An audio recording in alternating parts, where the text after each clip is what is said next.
मैं माँ हूँ, धरती माँ। मैं सृष्टि के आदि काल से अंत काल तक हर युग की साक्षी रही हूँ। और आज मैं आपके समक्ष सतयुग त्रेता, श्री लक्ष्मी नारायण और राम सीता के राज्य की अमर अलौकिक कथा सुनाने जा रही हूँ।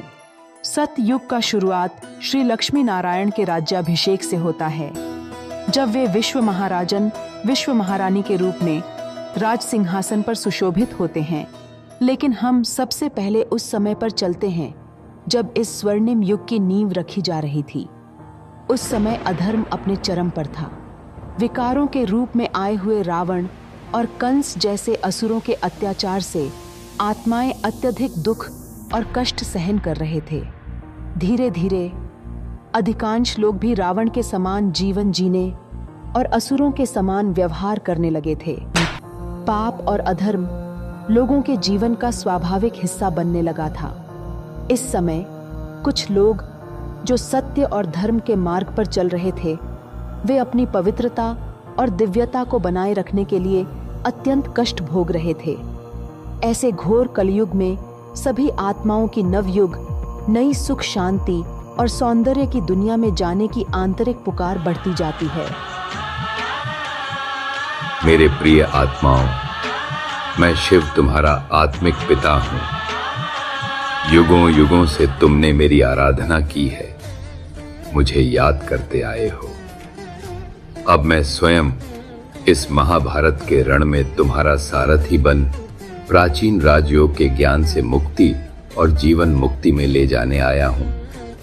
इस महाभारत के समय में धर्म के मार्ग पर चलना आसान नहीं है, लेकिन जो आत्माएं कर्मयोग और राजयोग के मार्ग पर चलेंगे वह निश्चित ही विजयी होंगे। बाकी देह अभिमान से युक्त यह विशाल अक्षौहिणी सेनाएं आपस में लड़कर स्वयं अपना ही विनाश कर रहे हैं। हे अर्जुन, यह विध्वंस भी आवश्यक है, क्योंकि इसके बाद ही सतयुग का आगमन होगा। अब सतयुग की ओर चलते हैं। इस महाविनाश के पश्चात शिव की अद्भुत बारात निकलती है। तब सभी आत्माएं जो काल के चक्र में फंसी हुई थीं, अब मुक्त हो शिव के साथी और बाराती बन अपने असली घर ब्रह्मलोक की ओर प्रस्थान करती हैं। इस सृष्टि परिवर्तन में पांचों तत्व भी प्रकृति को सतों प्रधान बनाने में सहयोगी बनते हैं। सारी पुरानी दुनिया धरती के अंदर चली जाती है और इसके साथ ही सृष्टि की पूरी तरह से सफाई हो जाती है। यह भूमि पुनः रत्नों की खानियों और प्राकृतिक संसाधनों से भर जाती है। इधर साइंस और विभिन्न कलाओं का हुनर लेकर एडवांस पार्टी में गई हुई आत्माएं नई राजधानी की रूपरेखा तैयार करते हैं और भव्य महलों का निर्माण करते हैं। इस समय विनाश के पश्चात रहे हुए योगी आत्माओं का परम धाम जाने और देव आत्माओं का इस नई सृष्टि में आकर जन्म लेने का क्रम चलता रहता है और धीरे धीरे प्रकृति भी संपूर्ण सतो प्रधान सुखदायी होती जाती है। इसी बीच राधे कृष्ण और गोपियों का जन्म होता है। परम योगी आत्माएं ही योग बल से इन देवी देवताओं को जन्म देने के निमित्त बनती है।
जब राधे कृष्ण की आयु लगभग 37-38 वर्ष की होती है, तब उनका भव्य स्वयंवर होता है। स्वयंवर के उपरांत राधे कृष्ण को नए नाम से अभिहित किया जाता है और वे विश्व महाराजन, विश्व महारानी श्री लक्ष्मी नारायण के रूप में संपूर्ण विश्व की पालना करते हैं। उनके राज्याभिषेक के साथ ही सतयुग का शुभारंभ होता है। यह वह ऐतिहासिक क्षण है जब सृष्टि चक्र का पहला दिन, पहला माह और पहला वर्ष शुरू होता है। इस समय संपूर्ण विश्व की जनसंख्या लगभग 9,16,108 होती है। इस शुभ दिन से धरती पूर्णतः सतोगुणी हो जाती है। यहाँ सभी नेचुरल आत्मिक स्वरूप में जीवन जीते हैं और कोई विकार ही नहीं है। इसलिए यहाँ कोई पाप कर्म नहीं होता, न ही कर्मों का कोई हिसाब किताब बनता है, बल्कि कर्म अकर्म हो जाते हैं।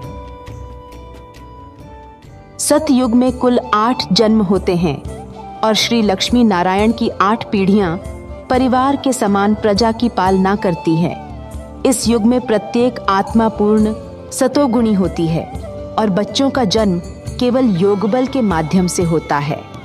माता पिता को पहले ही साक्षात्कार हो जाता है कि अब बच्चा आने वाला है। यहाँ सभी के केवल 2 ही बच्चे होते हैं, एक राजकुमार और एक राजकुमारी। दोनों के जन्म में लगभग 8 से 10 वर्षों का अंतर होता है।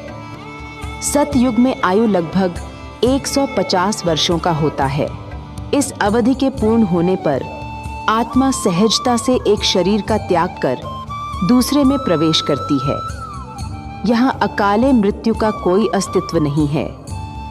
शरीर त्यागने से पहले आत्मा को यह ज्ञान हो जाता है कि वह अब यह शरीर छोड़कर नया जन्म लेने वाली है। यहाँ के रिश्ते शुद्ध और आत्मिक होते हैं। सभी के नयनों में पवित्रता, स्नेह और एक दूसरे के प्रति सम्मान की भावना सदैव झलकती रहती है। 1250 वर्षों तक सूर्यवंशी देवी देवताओं के राज्य के पश्चात त्रेता युग का आगमन होता है। श्री राम सीता की 12 पीढ़ियां त्रेता युग में प्रजा की पालना करती है और इस प्रकार यहाँ आत्माएं कुल 12 जन्म लेती हैं। त्रेता युग के आते आते प्रकृति जो सतयुग में सतो प्रधान थी, अब सतो में परिवर्तित हो जाती है। आत्माएं जो सतयुग में 16 कलाओं से पूर्ण थीं, अब 14 कलाओं से विभूषित होती है। लेकिन यहाँ भी सतयुग के समान ही सुख, शांति और पवित्रता की छटा बिखरी होती है। इस युग के प्रारंभ में जनसंख्या लगभग 2 करोड़ होती है, जो युग के अंत तक बढ़कर 33 करोड़ हो जाती है। दोनों युगों के इन सभी 33 करोड़ देवी देवताओं की पवित्रता और दिव्यता का गायन आज तक होता आ रहा है। अब फिर से युग बदलने वाला है।